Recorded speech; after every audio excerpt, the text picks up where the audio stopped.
First, allow me, on behalf of the United St. Martin's Party and my cabinet, to extend our deepest condolences to the family of Neville York, a great St. Martiner, a cultural ambassador.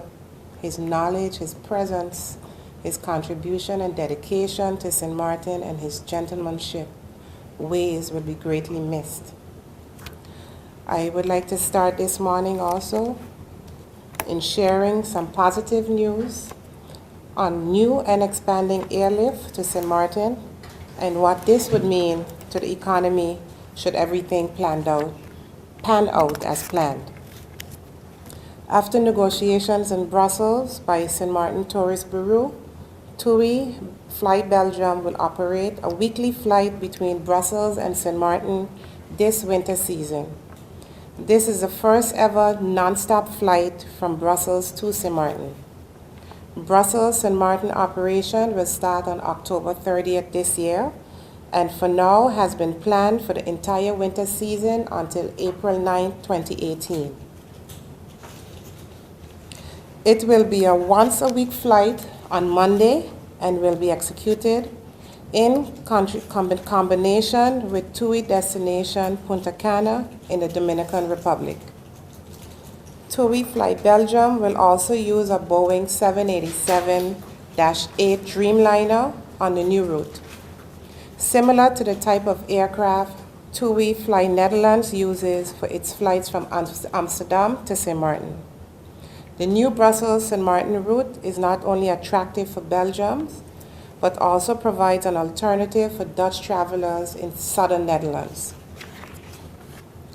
Seabourn Airline, in collaboration with St. Martin Tourist Bureau, have launched daily flights out of San Juan, Puerto Rico, with the main purpose of driving prices lower on that critical route ahead of the busy Caribbean travel period normally experienced between June and August.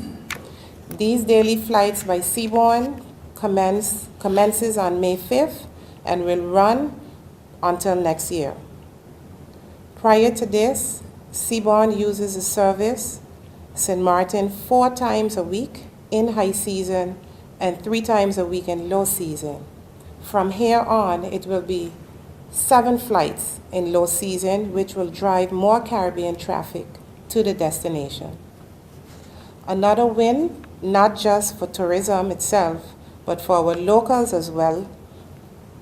We have secured an agreement with Seabourn Airlines that will result in a 20% discounted fare for all locals of St. Martin. They can book online or on phone and present a valid ID or a Dutch passport upon departure. Seabourn will also, as part of our incentive deal, offer free travel vouchers when necessary for government to travel on business, saving the government and thus taxpayers potential thousands of guilders a year as well. Seabourn will also be working with STB on servicing critical routes that have since been dropped by LIAT, such as St. Croix and St. Thomas. I'm also pleased to announce the commencement of service of Sunrise Airways out of Haiti, which also connects St. Martin and Cuba due to the airline's strong presence in the economy in the country. Sunrise offers service to Havana and Santiago de Cuba and thus connects St. Martin to that destination. Sunrise will begin service to St. Martin at the end of June, twice a week, with the goal of servicing the destination 4 times a week, should load factors meet its expectations. Sunrise Airways was founded in 2010 and provides commercial charter flights. In mid-2015, servicing to Santo Domingo, and thus paved the way for further expansion, including Cuba. In line with this expansion of its route network, Sunrise Airway has augmented its fleet in 2016, adding new 46 seats ATR, 42 320 aircraft to serve alongside its pre-existing cadre of a 19-seat Jetstream. Its international destinations include Bahamas, Orlando, Turks and Caicos, Cuba, Jamaica, and the Dominican Republic. Lastly, the ministry, more specifically, the Semattan Tourist Bureau, will meet the Southwest Airlines in October in Dallas to finalize discussions on St. Martin-Fort Lauderdale route, which is supposed to commence in 2018. We have put a lot of time and effort into securing this new airlift and take advantage of Southwest expansion into the Caribbean. Should the current negotiations taking place with airlines come to fruition as expected, we can expect additional traffic up to 63,000 increased stayover passengers per year, which would be an increase of approximately 12% in stayover passengers compared to year's average. Based on an average visitor expenditure of $120 per day and approximately 8 nights average length of stay.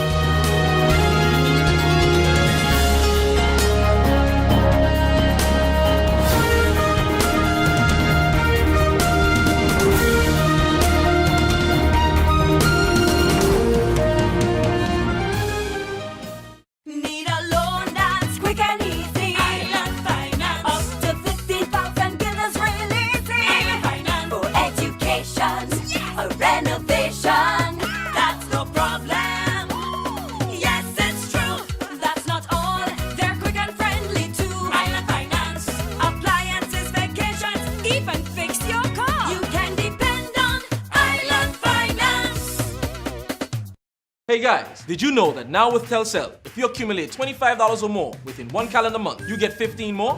15 more? Yes, 15 more, however you want. So I can top up $3 now, $10 next week, and so on until I reach or pass $25? That's right, get 15 more. Wow! I feel like a 15 again. Yeah, right. Accumulate $25 or more within 1 calendar month and get 15 more. Telcel, when you want more.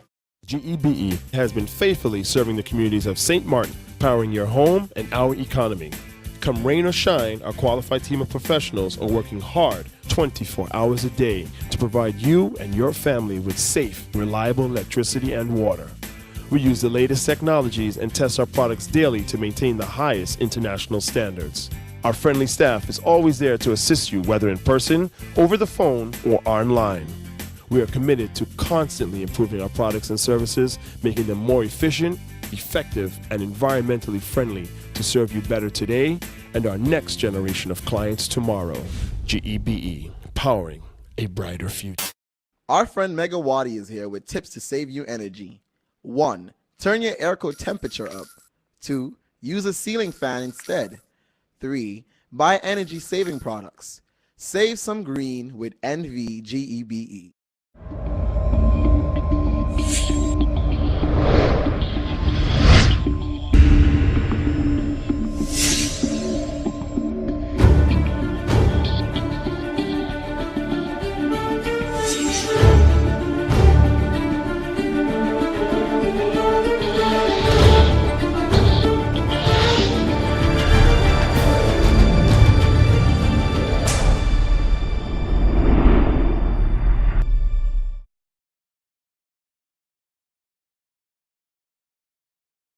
How much the market have invested to upgrade the IT here, especially knowing that the system was not only hacked but had viruses before, which made a setback?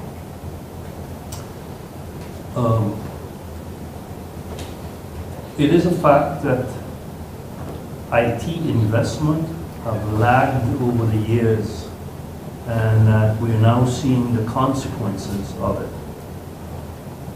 It is beyond any question that investments in our IT system is necessary to modernize the entire IT system. As far as the tax department is concerned, we have an ongoing project right now that we're pursuing to accomplish that. If you could recall, I raised this during the budget discussions, and with the cooperation of my colleagues, we were able to assign and allocate an initial amount of 6 million guilders in the budget specifically for renovation of tax department, specifically to modernize the IT system in the tax department so we could bring it to the 21st century. It's unfortunate that this was not foreseen in the past and the necessary investments were not done, but it has our priority. It must be done to be able to serve the public properly, to be able to bring the entire system into the modern world. Separate from that, and I'm pleased to report that I received a letter on Friday last week from the CFT approving all the investments that we have in the capital expenditure section of the budget. So that is something that we should be quite happy about and celebrate.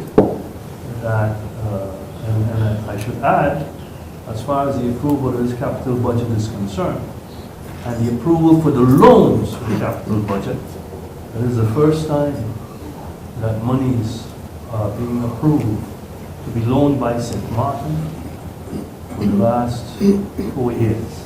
First time. Last year we had a balanced budget, but no monies were borrowed for capital expenditures because there were funds sitting in a bank. Previously, the CFC told us utilize those funds first. So no monies were borrowed for capital expenditures. Now this year, and we are now in May, we already got approval to borrow some 30 million guilders on the special program that we have with the Netherlands at low interest rates for capital expenditures on St. Martin, and it's ready to take off. Separate from that, I've also approached the CFT, and who has indicated already that they are prepared to approve it, and that is for a sum of 13 million guilders for the entire overhaul of the tax department. That includes a building to bring the inspectorate as well as the tax receiver under one roof, and to avoid people having to go to the vineyard and then back to the receiver of taxes and then back and forth to get their problems resolved. The CFT has indicated that what they'd like to have from us is a business plan, and that business plan is being prepared. I think I will have it in draft form by this Friday, and that business plan, once we approve it through the COM, we will submit back to the CFT, who has already indicated also that beside this business plan, they want to have a second opinion on this investment. This investment will not be part of the capital expenditures, but is being done separate from the capital expenditures, and will include not only IT, building, training. It will include everything that we need to have a 21st century tax department functioning the way it should.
all across St. Martin are switching to a more rewarding experience.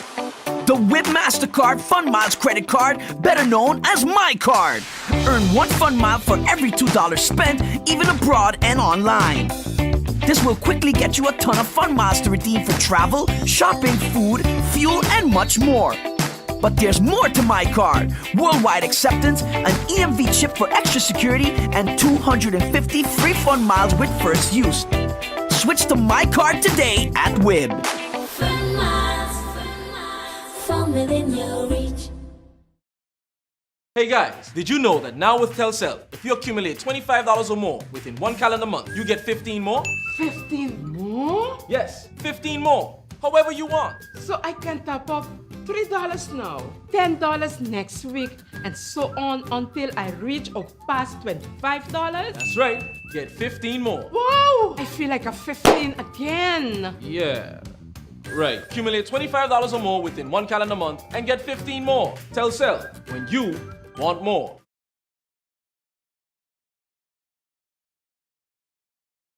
Ministry of Education, Culture, Youth and Sport and Government of St. Martin has been dealt a severe blow, as was mentioned by my colleague just before me. And we would like to, in that respect, extend to the family, friends, and colleagues of the late Mr. Neville York, who served as the Department Head of Culture, our deepest and sincerest condolences. Our heart goes out to all of you who are mourning at this time, and we do our best to accept this terrible loss. Yesterday, upon learning about his untimely death, the ministry was called together. We held an impromptu gathering, after which most of the offices remained closed, as many were unable to function yesterday. Hopefully today, many are back out, but I do ask the general public to bear in mind that this had been a tremendous blow to the ministry, and to have a bit of patience with us as we regroup. Death is never easy to accept for the living, and especially when it is sudden and unexpected. We will all allow the memories to live on and to sustain us. Mr. York was a walking cultural archive who fought for and shared his knowledge for the cultural development of St. Martin, as well as his artistic drive and excellence, especially with the steel pan. As head of the Department of Culture, he will be definitely missed throughout the ministry. He was the brainchild of the decade of revitalization of our natural and cultural heritage, as well as many other ideas and aspects which were being worked on. And we will strive as a ministry to achieve all these goals that he held dear to his heart. We will do our best to achieve them in his memory. My prayers are with the family and friends, colleagues. May God guide you and give you strength during these trying times, and may his soul rest in peace. As a cultural icon in our community, as well as in the region and in international circles, he will be missed as well. His students, who he's taught for decades, will also miss him terribly, I'm sure, and will carry on his musical legacy.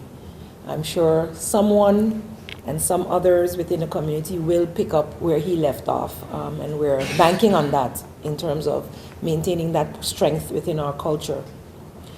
The ministry is currently collaborating with family to ensure that he has a fitting homegoing ceremony.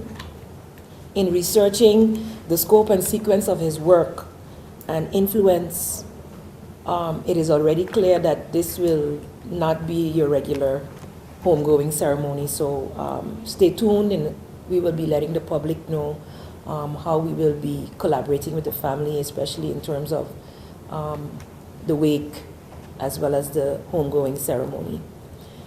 We will definitely miss Neville. In news from the Division of Public Education, in a collaborative effort between the Student Support Services and the Public Education Division, Mrs. Davis Holiday, along with Mrs. Service Mussington, both department heads, together with the head of the vocational school, Mrs. Bourne Gums, and another colleague, left yesterday to Jamaica for the 3rd Annual International Conference on Technical Vocational Education and Training, TVET. The theme of this conference is Technical Vocational Education and Training for Sustainable Regional Development. The objective of this conference is to create an advocacy platform for integrating sustainable principles in regional TVET policies, practices, and programs. The purpose, with regards to the ministry, is to develop and present a suitable program for approval that can fit within the policy options for the highest standards for vocational education that is currently being developed within the ministry. So I wish that delegation much strength and success, even under the circumstances as they continue with that educational endeavor. As many know, the exams have started for the secondary schools this week, and I would like to take the time to wish them much success. All students, teachers, parents who have invested the time and effort to making sure that our students are ready for these weeks of exams. Several of them will continue throughout June in preparation for tertiary education as well as entrance into the work field. You've put in years of work, and now is the time for you to prove yourselves. I wish you much success in that. The process took you several years.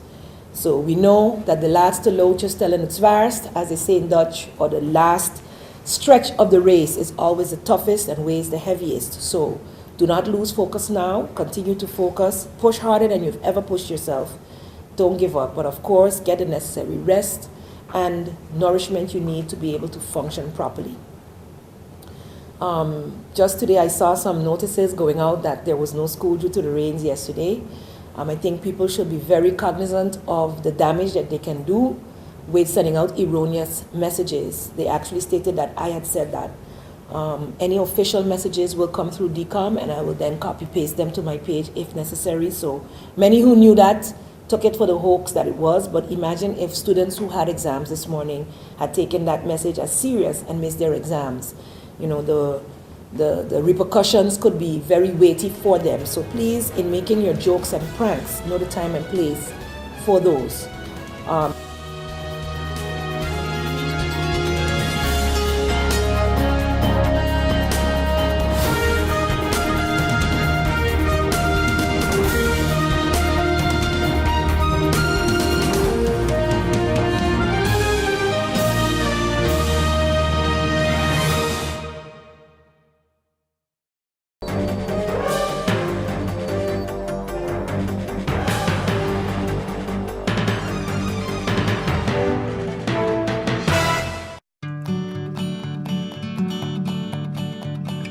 It's been said that behind every door, possibility awaits.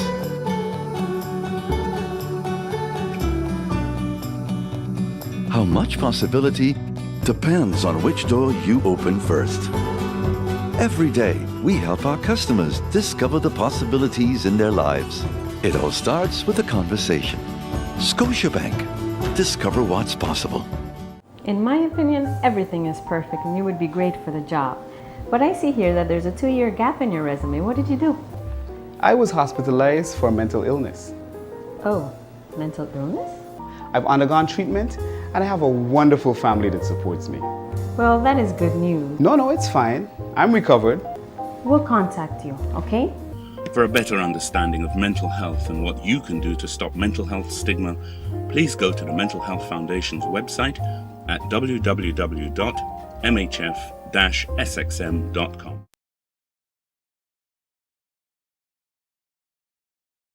There is an opportunity to share. A life without a cause is a life without effect. You know, the principle of cause and effect. A life without a cause is a life without effect. You will have no effectiveness if you don't have a cause for living. And my cause for living is what has had me doing what I've been doing for the last 15 years. Unstoppable, immovable, always abounding, always excelling. Because when I look at the people that God has entrusted me with, I have a mandate to fulfill. And it's not always easy fulfilling that mandate. And this is the angle that I want to take today in my presentation. I want to allude to a person who has a significant factor in human history. In the Bible, his name is Nehemiah. When I look at the life of Nehemiah, very often when my purpose is not powered, I refer to persons like Nehemiah and David and Joseph and Jesus, one of my favorites. And I look at their life and glean how they were able to accomplish their purpose. Think about Nehemiah's story. His hometown, the Word of God tells us, is in trouble. According to the journal of Nehemiah, the Hebrew nation is living in disgrace. Nehemiah carefully evaluates the situation. This leader challenges his people to implement a plan to renovate the city. But in spite of the threatening army and impossible odds, the people rally behind Nehemiah. And they rebuild the wall in only 52 days. 52 days. I heard one of the speakers alluded earlier, who's going to pay for the wall? Well, there was no one in those days to pay for the wall. When you read Nehemiah's journal, one of the first things that you notice is that he thinks in terms of purpose. And he has a strategy for his purpose.